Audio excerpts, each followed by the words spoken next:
นะ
So, welcome back.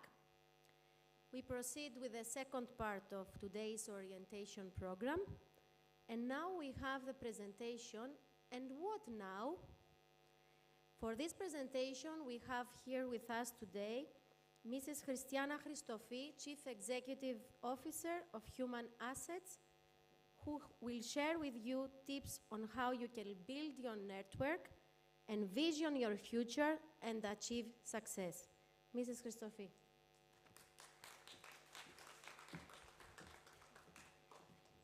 Good morning. How are you? Good morning. Let me first congratulate you because you have joined a very, very, very good university. I have to stand here, huh? Okay, I'll do it. Here, adaptability. So, congratulations. You have joined a very, very good university, and I'm always very happy when I have this opportunity to join students and get into universities again, because indeed it's one of the most important period of your life, and I would really, really encourage you to enjoy it, not only studying, enjoy it, and because without even realizing it, you will gain so many things that will prepare you for your next step, which would be to join an organization and practice your profession. So let me just introduce myself once again. I represent Human Asset. We are a small team of professionals with diversified backgrounds, but with one shared vision. We've got one shared vision to create happy professionals. Because, you know, it's excellent feeling when you wake up with a smile, you go to your work, you keep your smile, actually, because it's quite difficult sometimes, and you feel that you contribute, you feel that you do something that you like, and above all, you feel fulfilled that this is what I want to do. And unfortunately, we all try to achieve happiness at house, happiness at our personal life, but we forget happiness at work. You haven't experienced yet, but trust me, there were times where I spent more time at work than at home. And I was waiting to go back home to get happy, while I forgot how to be happy at work. So happiness at workplace is not a luxury, it's a must, and you should pursue your happiness at workplace. So what is the most important thing in order to achieve our vision to create happy professionals is that we focus mainly on the new generation of professionals, which are you actually. In a few years, you will be practicing your profession, and you will be the new generation that will lead the decision-making in the companies. So what we really want to do, we want to lead this generation. We want to be close to you, guide you, coach you whenever you need, so that you can identify the parameters that will make you happy. And as soon as you realize them and identify them, then you will have to make sure that you safeguard them and you protect yourself as a professional, and you choose the right position, the right organization, and the right environment in which you will thrive and in which you will feel happy. And let me give a parenthesis of what is happiness. Happiness is not necessarily the word career, which is an old definition. Career, because you know, my generation, because I'm quite old, my generation, as soon as we were born, the word career came back up. You need to pursue your career, you need to pursue your career, you need to join the best universities, you need to do this, you need to do this. Try to form your own path. There is happiness in workplace without the stress of building a career, which at the mind of most of the people in my generation are the ladder. Can you recall this picture that we all have in our vacancies and all have in our pictures? A ladder that you step up, and you reach the top of the success. The success in workplace is to be happy. So try to protect yourselves and do your choices correctly to make sure that you will be happy. Because if you're not happy at work, chances are is that you will take your unhappiness at home. And we don't want this. We want balanced people and balanced society. So, since this is our vision, what we do is that we try to support this vision through our recruitment services. We are recruiters. We are an advisory company, actually, and one of our services is recruiting. And we work for a lot of companies. We work for a lot of global companies, Cyprus companies. We place a lot of people every year, and we coach a lot of professionals every year. So what is my objective today is to share with you the recipe towards employment, meaning what will make you more employable when you decide to go out to the market and search for your job, okay?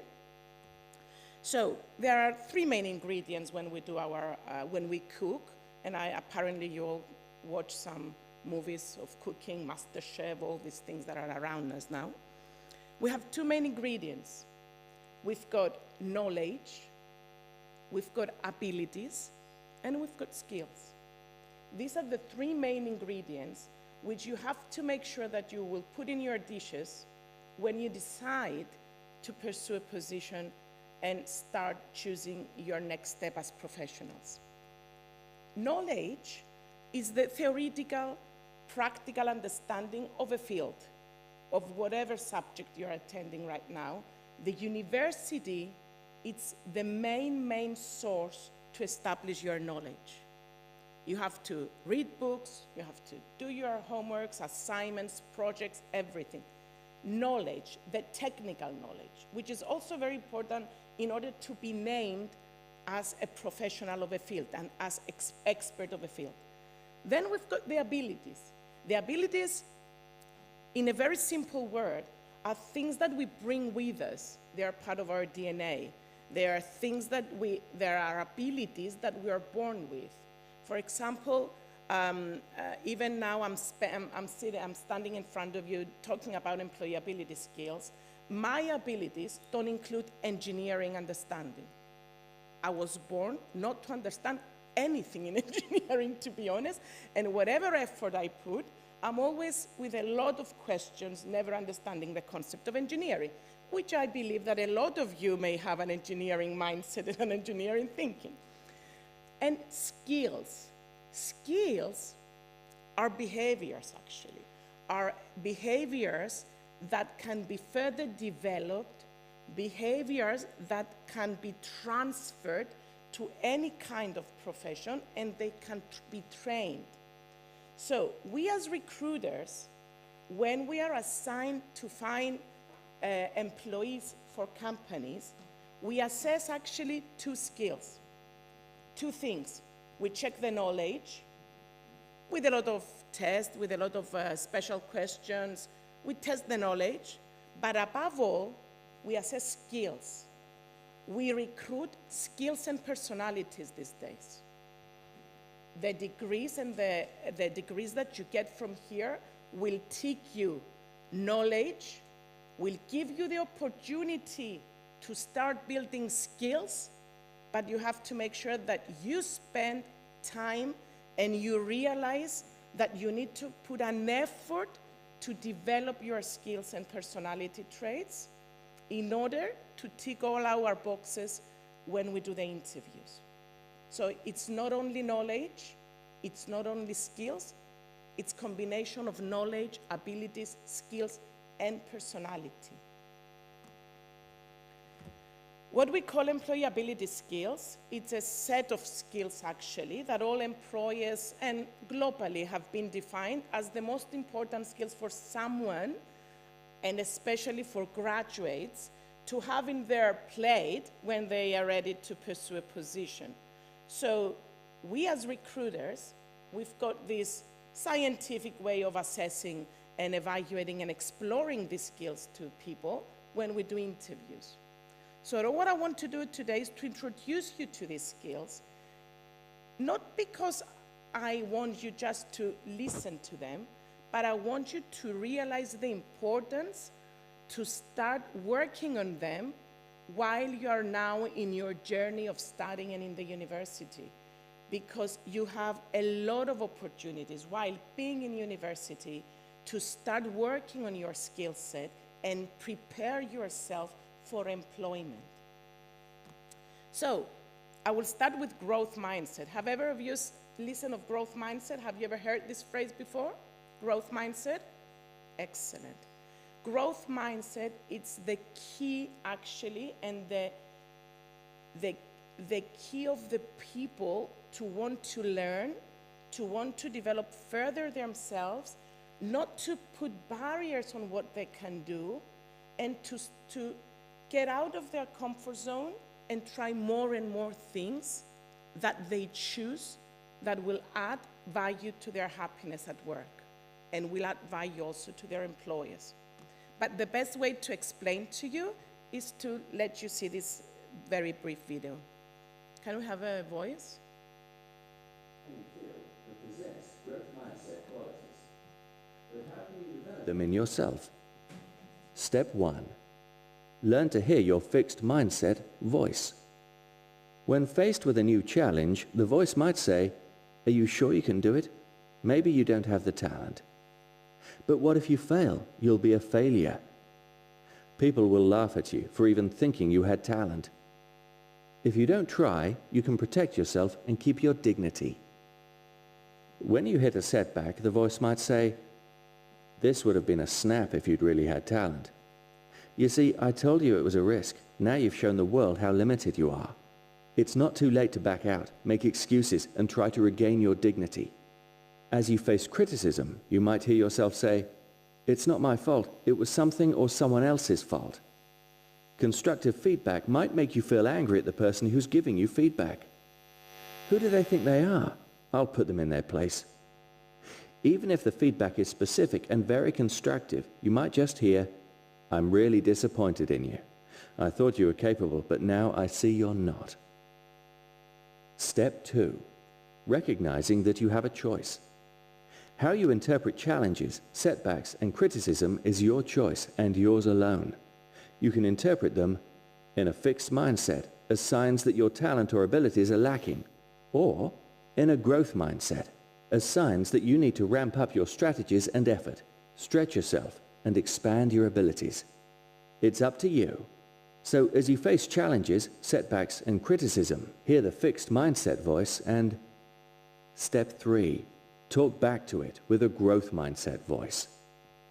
As you approach a challenge, the fixed mindset says, "Are you sure you can do it? Maybe you don't have the talent." The growth mindset answers, "I'm not sure I can do it now, but I think I can learn to with time and effort." Fixed mindset, "But what if you fail? You'll be a failure." Growth mindset, "Most successful people fail somewhere along the way to success." Fixed mindset, "If you don't try, you can protect yourself and keep your dignity." Growth mindset, "If I don't try, I automatically fail. Where's the dignity in that?" When you hit a setback, fixed mindset, "This would have been a snap if you really had talent." Growth mindset, "That is so wrong. Basketball wasn't easy for Michael Jordan, and science wasn't easy for Thomas Edison or Albert Einstein. They had a passion and put in tons of effort." As you face criticism, fixed mindset, "It's not my fault. It was something or someone else's fault."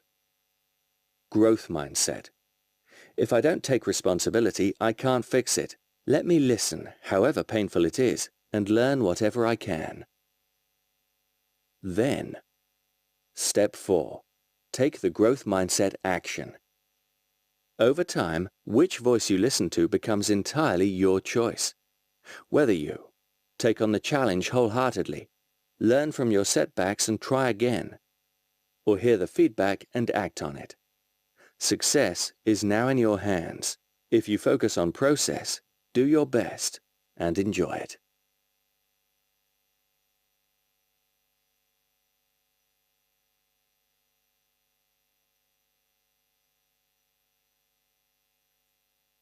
That we do, the discussion that we start with you in a very calm and very positive way, we start realizing where actually each individual goes towards fixed mindset and towards growth mindset. Try to read more about growth mindset. Try to support yourself to switch from fixed mindset to growth mindset if you're not already there. But please protect yourself and don't be trapped in a fixed mindset concept. The community, the society, the employers, we all welcome growth mindset people, even if they may lack of knowledge, they are not the best people in the knowledge they have, even if they need more skills, but if they do have a growth mindset, it means that we have space to work with. If we have fixed mindset, it's quite difficult to embrace them, to change, and it's quite difficult and limited for us to recruit like fixed mindset people. The next one, which we all know, of course, is communication skills. Apparently you may think that since I'm here and I'm talking to you and I'm sharing some concepts and information, which I hope I do well, I have communication skills. It doesn't necessarily mean that I have communication skills. It means that I can talk good in front of audience. But communication skills, it's a set of things that you need to do. Listening. A lot of times, many times, we enter the classes for the subject that we have, for the class that we have. We are there physically, but we don't really listen. And I can understand that you're tired. Sometimes it's not very interesting, the topic and everything, but try to do testing while you're in the classes. Try to improve your listening. Test yourself in active listening. Test yourself how focused you can stay in listening what the professor is saying. And improve your listening skills. Active listening, it's a very important skill that you have in the overall communication skills. And then it's the empathy. You need to be able to understand how the other people feel so that you can readjust your communication style and try to get into their shoes and see how the words should change from your content so that you can get their attention and make them get the interest to listen of you. Communication, it means that I have the ability to reach conclusions. Communication means that I have the ability to build rapport, to adapt my language, even my body language, not only the verbal language, my body language to all the audience that I have. I may have a friend, I may have my parents, I may have my professor. I need to adjust my communication model. If I have this communication model and I never change, most of the times the people, is not that they ask the question, did you understand what I just said to you? Which is totally wrong. It's not your problem to if you didn't understand. It's my problem that I didn't choose the right words and I didn't choose the right communication model to share with you the information. So the question was supposed to be, did I manage to share this information with you on a right way so that it was understood? So it's my responsibility mainly. I am the communicator here. So you have to be able to adjust and accordingly to process your information. In the interviews, communication skills starts to be actually observed because it's something that you can observe already, the very basics, the verbal use. And then by the time that we go to questions and the way that you decide to build your answer, the way that you decide to answer back to our prompting questions or to interrupt you sometimes, not accidentally, to interrupt you sometimes to see how you will react and readjust your communication model. It's a process that we assess communication skills. So it's not only to use the right words, it's to listen what we say, to process the information and come back with the right answer, which sometimes there are no right and wrong answers. Are answers well structured and well full of content, and answers that were empty of content. Problem solving. Sometimes I've got a son of 15 years old, and he comes to me and says, Mom, I've got a problem. And I said, great opportunity. And he says, Mom, I've got a problem. And I said, great, because this is another opportunity that you have to improve your problem-solving skills. Any problem that you will face, and you will face a lot of problems when you're in the university, it's not every day a happy day. You will have some exams that you will struggle. You have projects that you are in a teams and the other team members, they may not give any attention and you have to do it on your own. You may enter rooms and the subject may not be very interesting of yours. There are problems. We don't live in the perfect world. The point is how you deal with the problems and how you act to resolve your problems. And the growth mindset will help you act and demonstrate these 6 skills of problem solving again.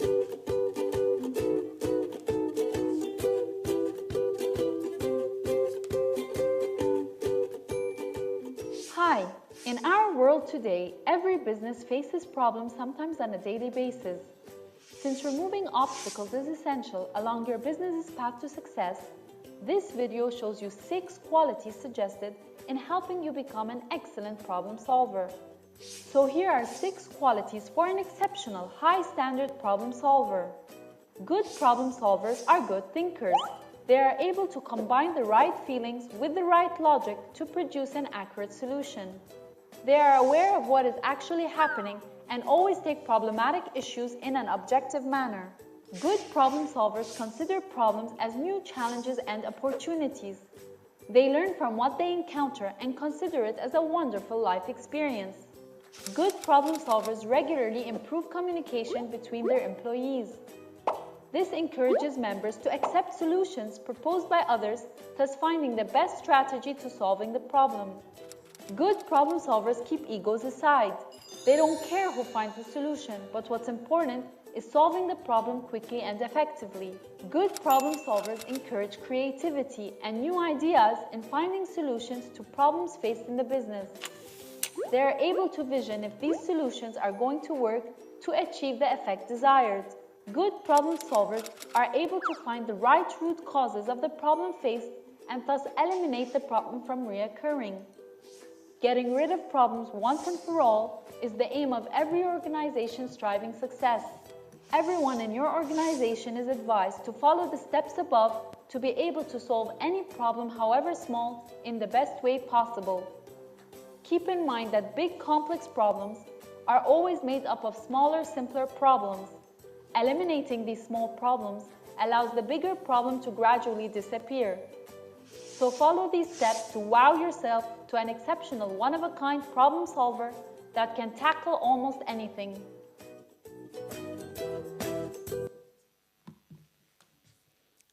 How do we see problem solvers in interviews? And especially new professionals, graduates? We usually ask you to recall a case where you had a serious problem while studying in university. You had a project that there was no time to finish and the deadline was coming. You had a professor that actually you couldn't understand whatever class you attended, because there are some problems like this. You had a subject that indeed it was out of your brain structure, but you had to take the subject. So every time we ask these questions, the question is using the method of STAR. So we asked you, can you recall a case where you had a serious problem to resolve? What did you do? How did you act? What would you do different now that you have the wisdom to see back? You have an excellent opportunity in your everyday life to practice problem-solving skills. You shouldn't see the skill on its own and only under the umbrella of a company employer. It's an everyday skill that you need to realize first, and then every time that you reach a problem, to get and grasp the opportunity to find the way to resolve the problem at the best way you can do it. Sometimes we can resolve it perfectly, sometimes not. But try and solve your problems. Don't go always with a question to another friend or parents or whatever to ask and find the answer from them. Start your self-questioning, and then you will be led to the solution that you need to implement. but don't don't choose the way of finding the easy solution through others, because this will not help you in developing problem-solving skills. And adaptability. As you see, the last years, we've changed everything. We changed the way we work from home, we changed the way you attend the classes, you had virtual classes. You are lucky actually right now that you're here. We had to send a message or inform someone in order to get out of the house. Change was everywhere. So we had two options: either to sit and do nothing, or to get out of our comfort zone once again and try to adapt. And adaptability is the skill to be able to rapidly learn how to get and start the new behavior that the environment forces you to do. We need to change our behaviors every day. And the companies, whether these are trading, retail, hotels, hospitals, all companies, they are forced to launch new things every day because the market changes, because people change, and when people change, their wants, their needs, and everything change. So it's a loop, actually. One change brings the other change. So one of the most things that you need to do is to be able to adapt. And you have to be able to acknowledge the changes, realize what behaviors you need to change, and work on them and change them. And you know, when we're asked to get out of our comfort zone, it's always very, stressful. But if we don't get out of our comfort zone, we don't manage to realize, and we never identify things that we could do, but we never tried. Comfort zone is there to spend some time of your life, because we also need comfort zone, okay? We need somewhere to relax and be sure about ourselves, but not all your life in comfort zones. Get out, identify new things, stretch yourself on new things that you can do, and then come in again. This is how you develop yourself. And trust me, from all these years that we've been doing recruitment, and I've been doing recruitment since 1997, we can definitely identify people that they haven't yet pushed themselves to get out of the comfort zone on any area. You are in an environment that you can try and get out of your comfort zone without significant cost. It's a protected environment. Do it. And even if you try to do something that it doesn't reach the result that you want, it's okay, still, it's a lesson learned. Try to approach an assignment in a different way. Try not to do an assignment as the rest of the class will do it the same. Try and push yourself to try new things, but be ready to support them. Use your communication skills and use your growth mindset. And the best way to see how you can adapt, I don't know do you know Bruce Lee? Excellent. Bruce Lee had a very nice interview back years, and he actually shared with us this information. This is what it is, okay? I said, empty your mind. Be formless, shapeless, like water. Now you put water into a cup, it becomes the cup. You put water into a bottle, it becomes the bottle. You put it in a teapot, it becomes the teapot. Now water can flow, or it can crash. Be water, my friend. This is the definition of adaptability. You have to be water. You have to flow with the changes. Okay? So don't afraid to change. Don't afraid to try things. You're in a very nice environment, and this is your time to try and try to realize who you really are and what you can do, because you can do a lot of things that you don't know. Collaboration. The university, it's the perfect place to improve your collaboration skills. You work in teams. You are requested to work projects with other colleagues of yours. You sometimes get the opportunity to stand up here and present a team project, get the opportunities and try them all. You know, sometimes I hear to some students that they say, well, I usually prefer to do assignments on my own because I trust my quality of work and I trust that I will meet the deadline. It's good because you have ticked one skill, time management and planning, but you don't tick the collaboration. It needs more effort to get the outcome through a team, but it also gives you the opportunity to change your hats and roles in a team. In one project, you can lead a team, you can be the team leader.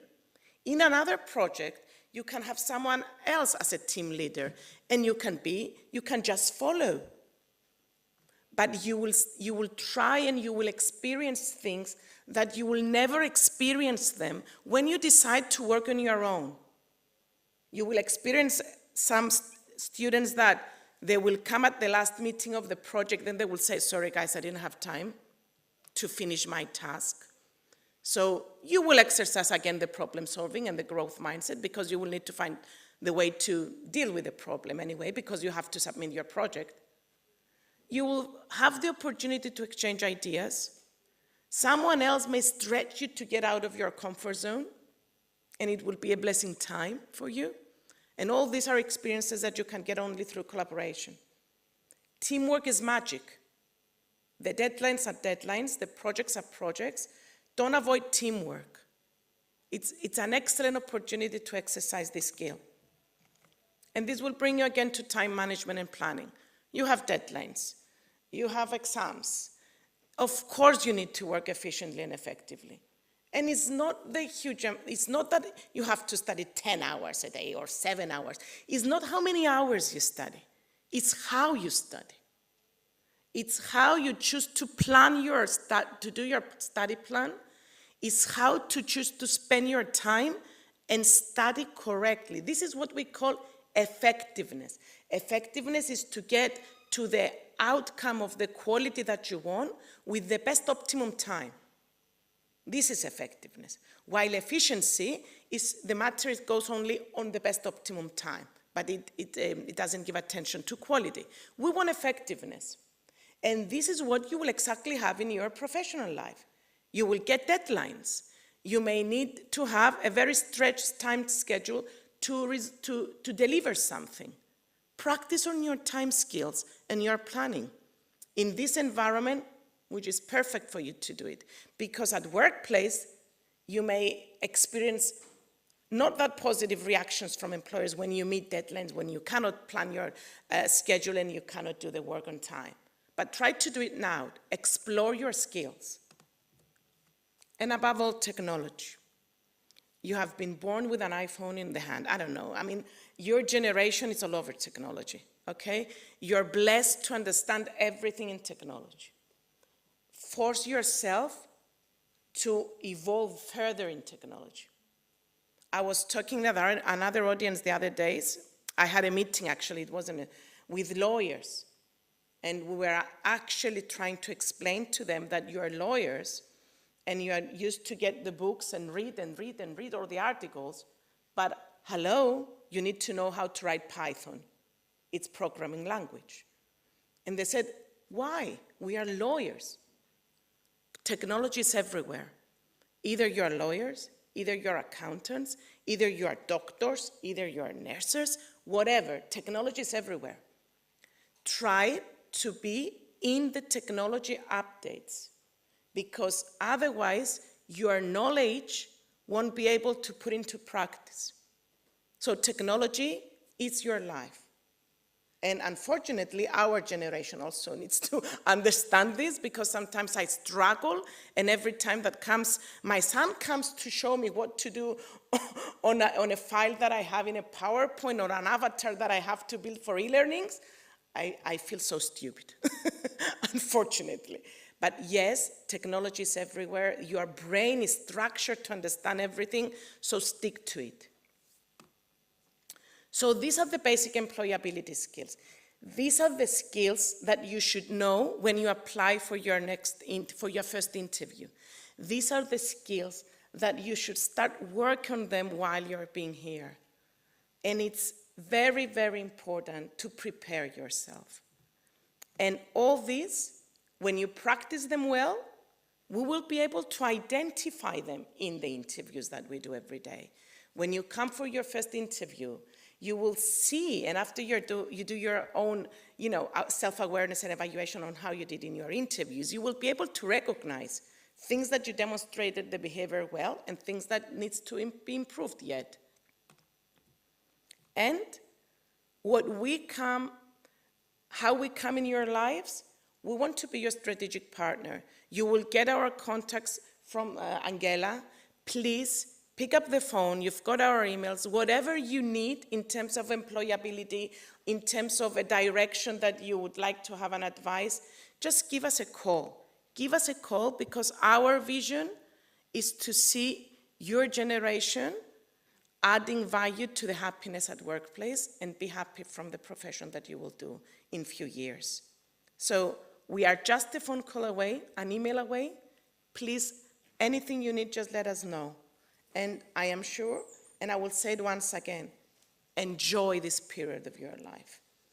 Enjoy it, because it is stressful. I cannot say that it's not. It is difficult. It's apparently not everything as simple as it could be, but enjoy it. Enjoy the whole life, not only in the classrooms, because this will give you a well-rounded skill set. Thank you very much, and good luck to whatever you do.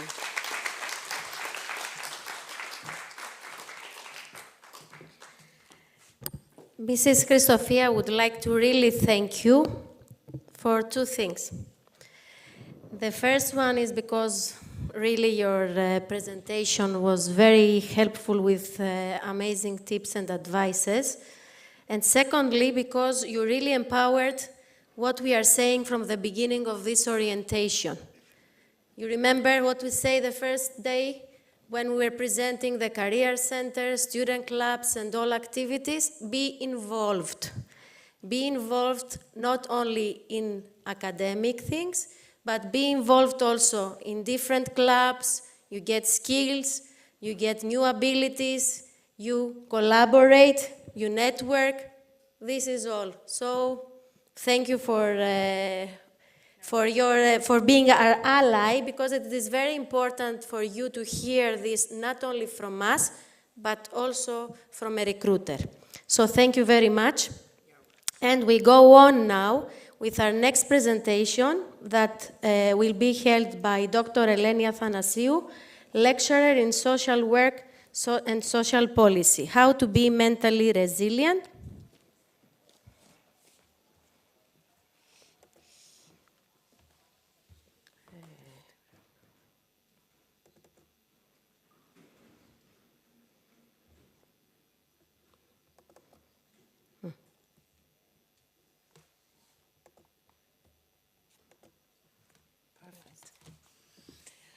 Perfect. Thank you very much, Angela.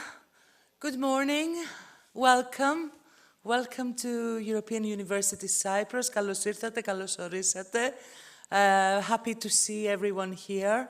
I really hope you will enjoy your time and make the most of it.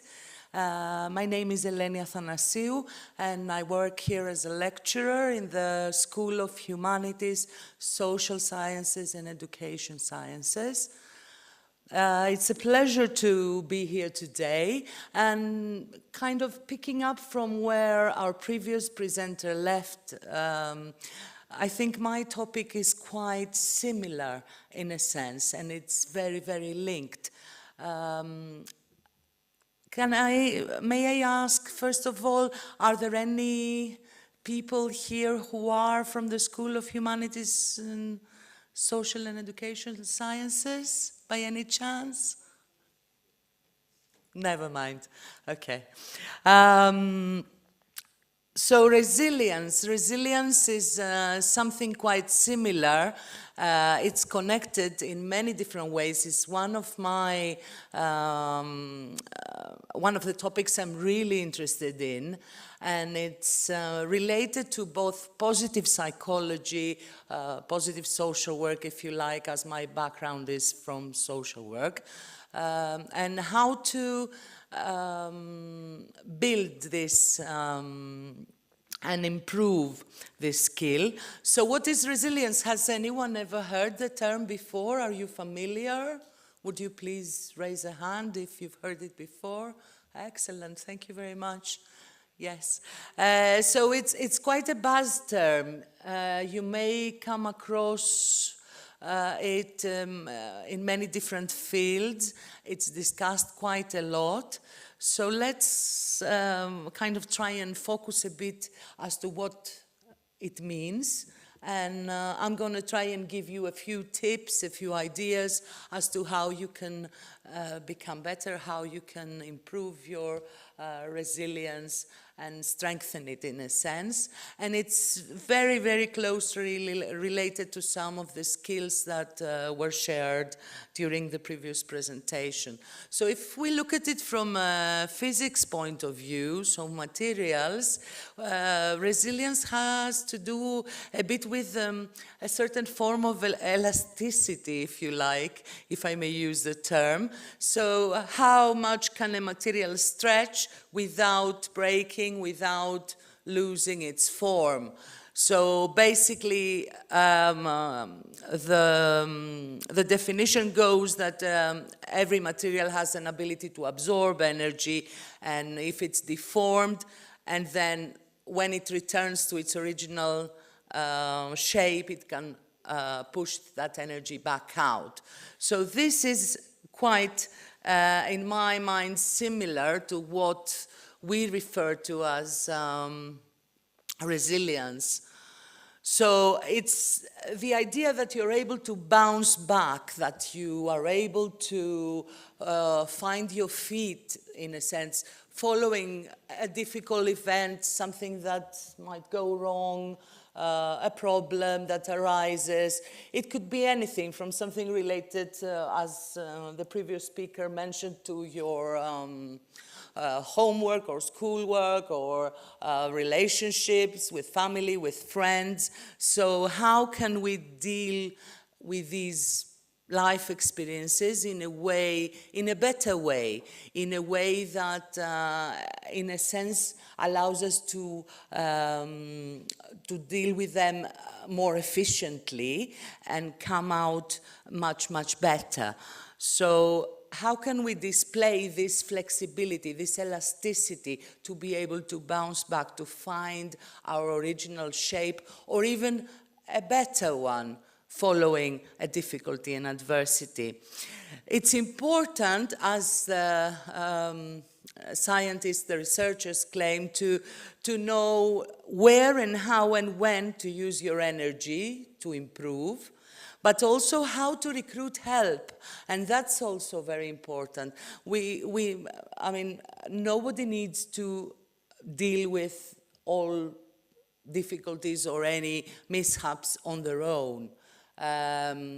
It is good to be able to search for help and to be in contact and to have resources within the community and to use these. And here at the university, a big community, there are many different professionals, many different expertise, many different services and people that are here for you and can assist and strengthen and offer advice and support no matter what's going on. From psychology, we can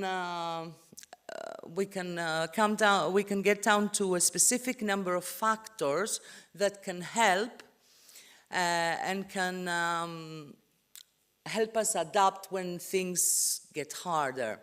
So how we view things, so our mindset, as the previous presentation went, how we interpret, what the narrative is in our heads, if you like.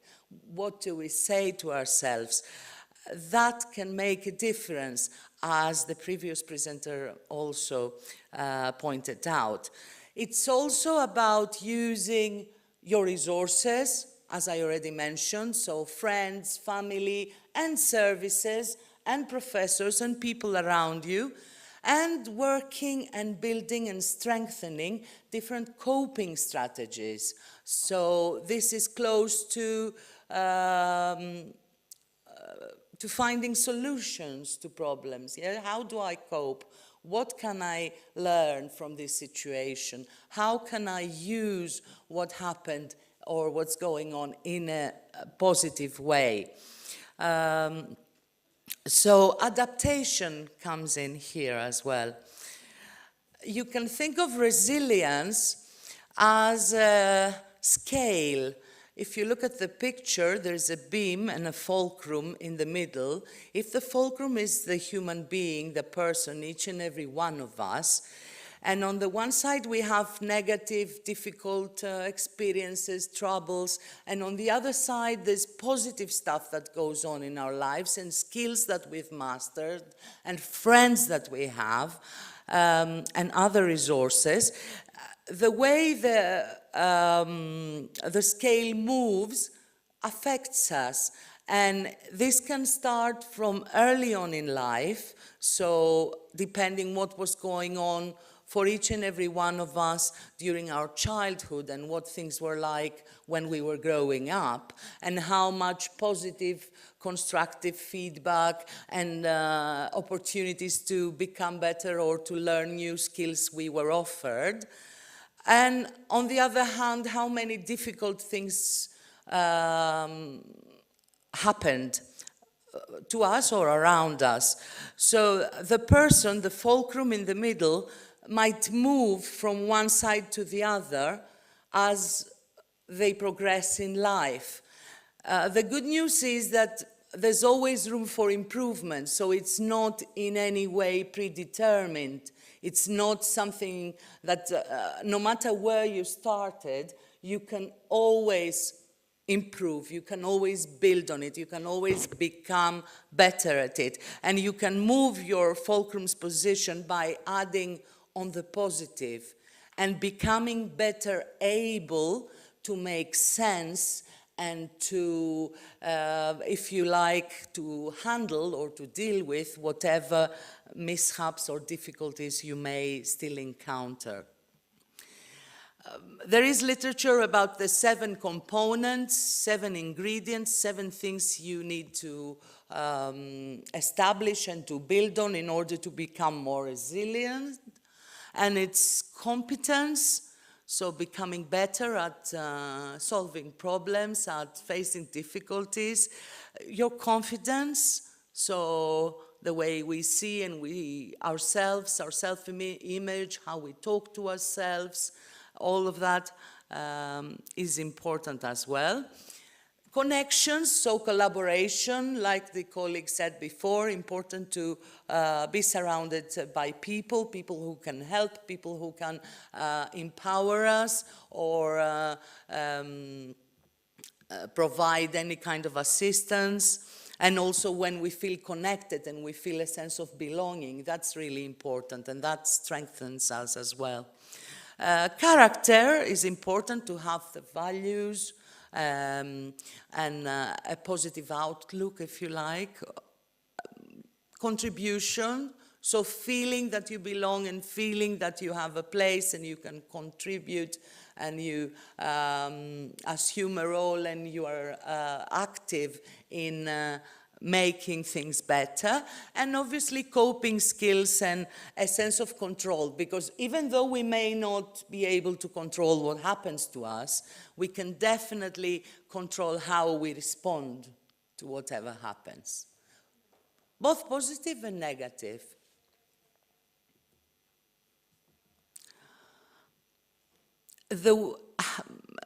The scientists are saying that happiness, one way to measure happiness, maybe the sense of vulnerability we experience when we are alone or when we are with others. So how fragile do we feel? How supported do we feel? Are there people around us who help us, assist us, are positive influences?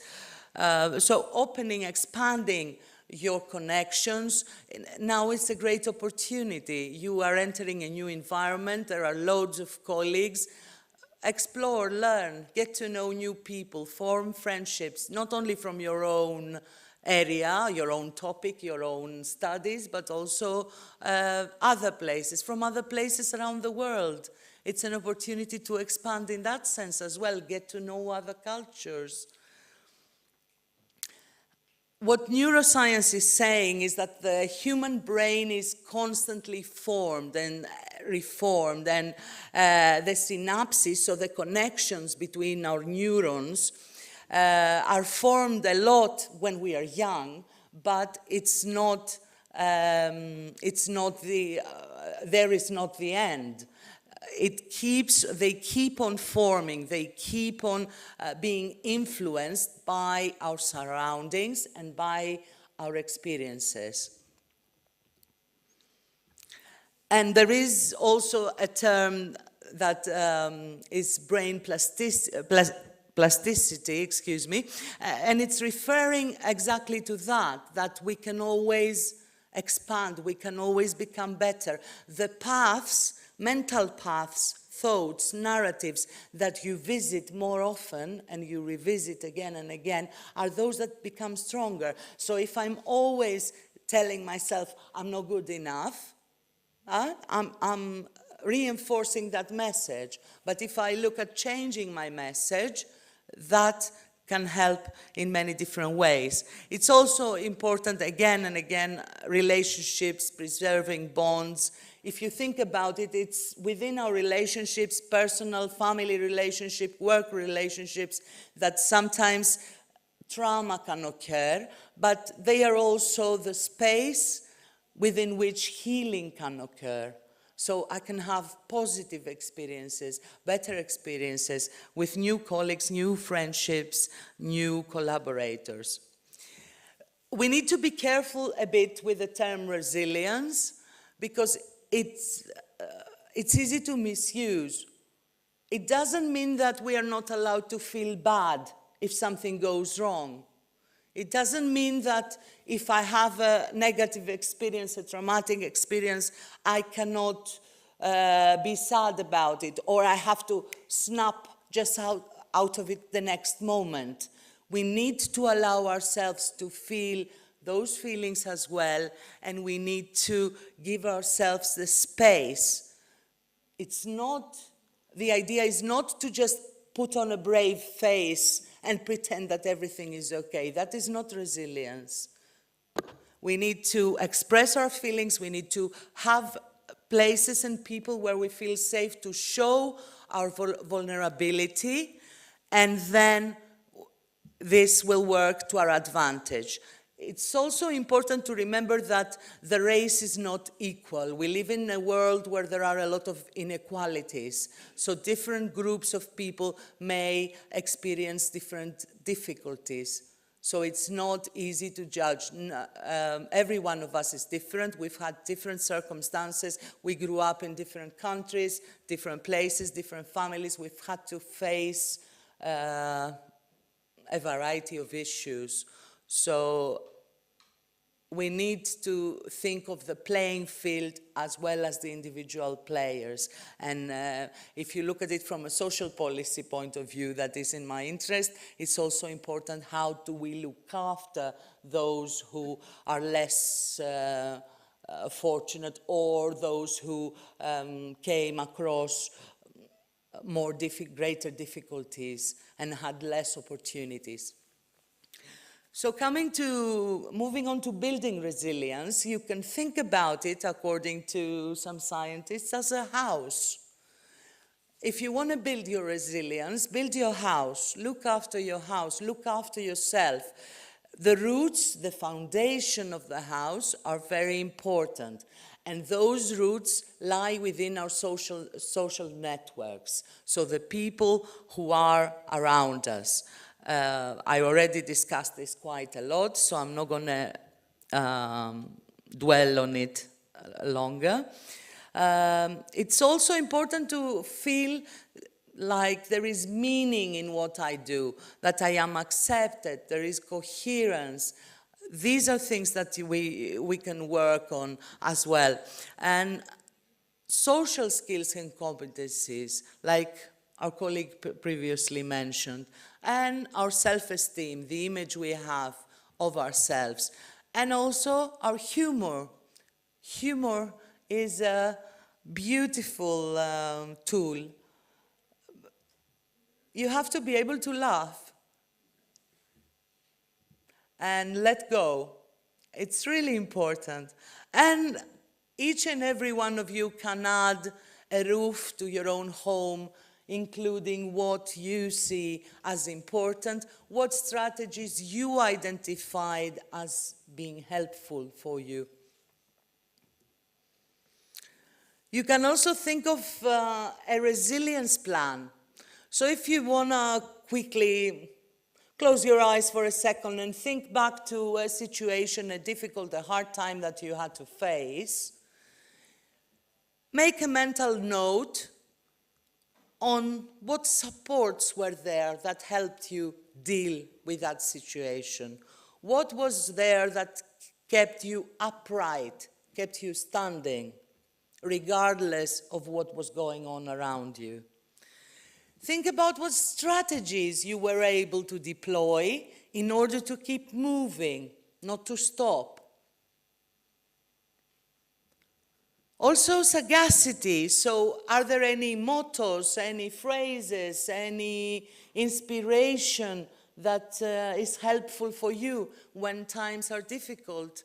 Maybe something you've read, something a grandparent shared with you, an old story. Think about these things as well. What is there that brings you comfort and hope? And also, what solution-focused behaviors you applied? What did you do that helped bring about a solution?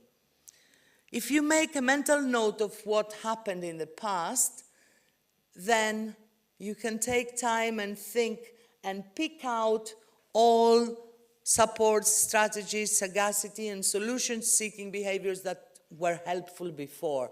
These you keep as precious in your toolbox for the next time. Because as my colleague said before, things change. Change is the only constant, and change makes us uneasy. We feel uncomfortable sometimes when things change, especially when they change drastically, like what happened with the pandemic recently. But change is the constant. So being able to deal with a new situation is really, really important. And I'm gonna take some time to tell a short story. I don't know if have any of you come across this motto, "This too shall pass"? Yes. Anyone else? Well, yeah, thank you. So there's a story that in Persia, in the old age, there was a sultan who asked the sages of his kingdom to come up with a phrase that would be really, really helpful no matter what was going on in life. So the sages really struggled with that. What could that one phrase be that would be helpful no matter what? In the end, after a while, the Sultan was given a ring with an inscription, and he was told to only look at it when things were really, really hard. So after a few years, war breaks out in the kingdom, and the Sultan fights with his army, but in the end, the army is crippled. He takes whatever men are left members of his army, and he tries to flee the castle. At some point, they are really stuck at a dead end, a valley where there's no exit, and they start hearing the hoofs of the horses coming, the enemy horses approaching. So he thinks, this is it, there's no way out, I don't know what's going to happen next. So he looks at his ring and he sees this phrase, "This too shall pass." And this immediately gives him a different perspective. Maybe there is another way. Maybe there is an exit. There will be a better outcome. This relaxes him, so he stays extra quiet. He doesn't lose his cool, and suddenly he hears the horses moving away. The sounds are disappearing. So he manages to regroup his troops. They attack again. They win the war. Huge celebrations in the castle. He gets flowers. People are worshipping him. The atmosphere is great. And at that point, he remembers his ring. This too shall pass. Change is the only constant, and this kind of message can bring humility, even when things are great, to know that it's a cycle. And also when things are difficult. It's not forever. And I'm going to leave you with this one last thought from Japan. We all carry, each and every one of us carries a story. And I want to bring up for you, in case you haven't bumped into this before. In Japan, they have this art of putting back together pottery pieces when a piece of pottery breaks. So a vase or whatever. And the idea is that you put it back and it becomes even better and even more valuable. And they use gold, and they, in a sense, instead of trying to hide the scars, hide the connections, they bring them out.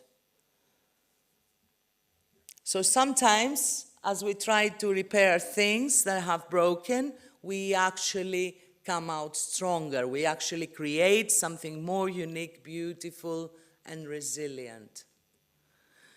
So thank you very much for your time. I really hope you enjoy your time here, and I hope to meet you soon. Take care. Thank you very much. Thank you very much, Dr. Athanasiou. Sorry. And from what I heard, I will say I kept two phrases. The last ones, everything was known to me as well, but I will go opposite. This shall too pass, as she said, and then the new thing I heard today, and I liked a lot as a phrase, mental note. Wow. So we have a lot of mental notes, I believe. I hope it's not too many for you, but so yes, you can have this experience and then see how you go on. And we now proceed with Dr. Nikos Drossos, Assistant Professor in Career Guidance and Counseling, with the presentation, The Future of Work.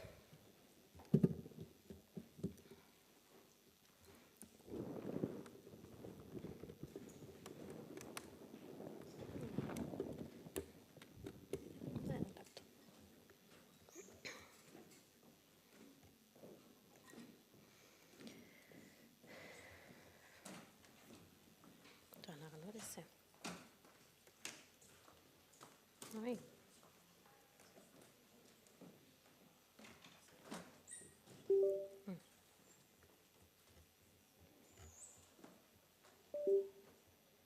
Το πιάνει. Το πιάνει. Δεν το βρίσκει.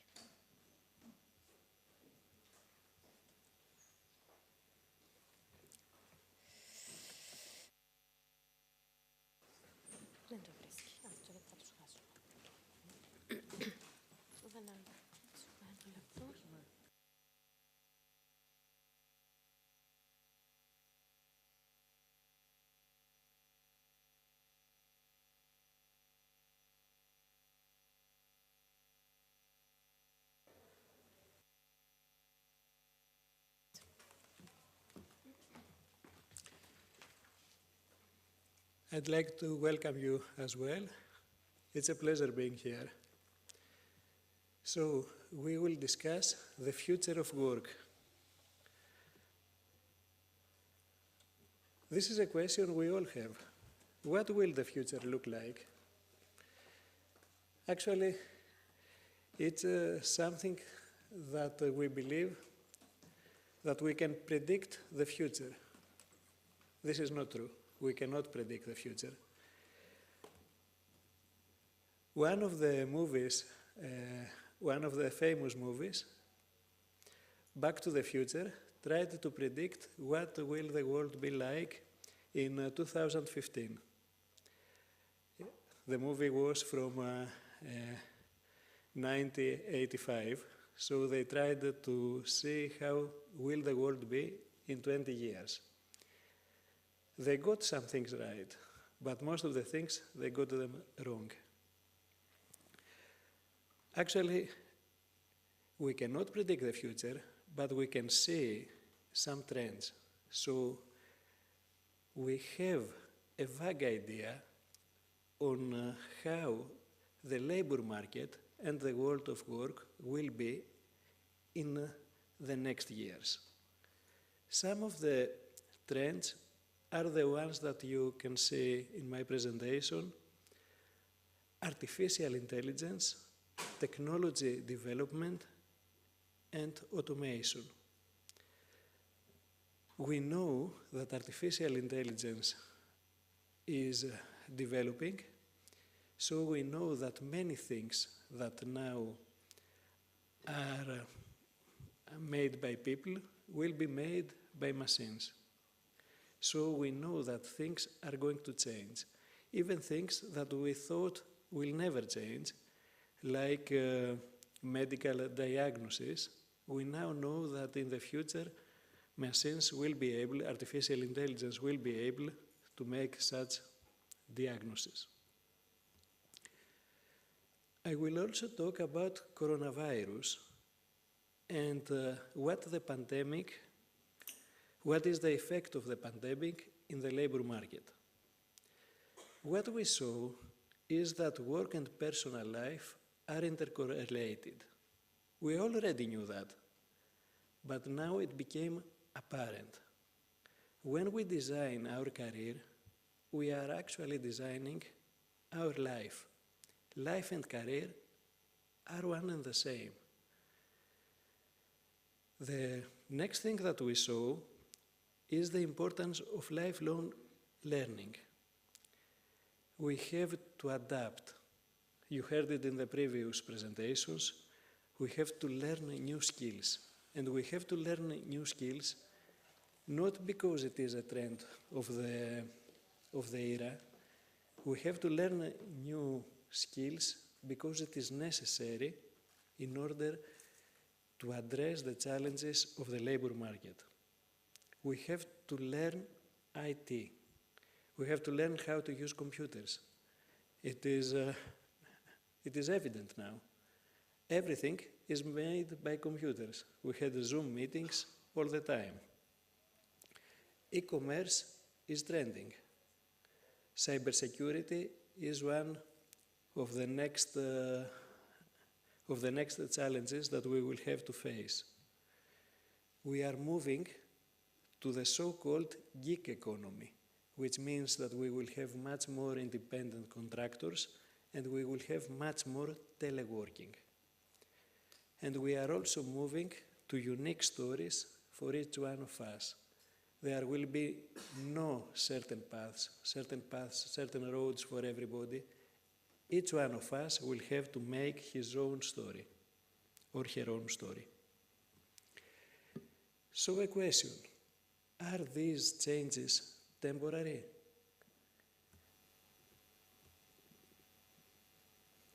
This is not an easy answer, but we have an answer about it.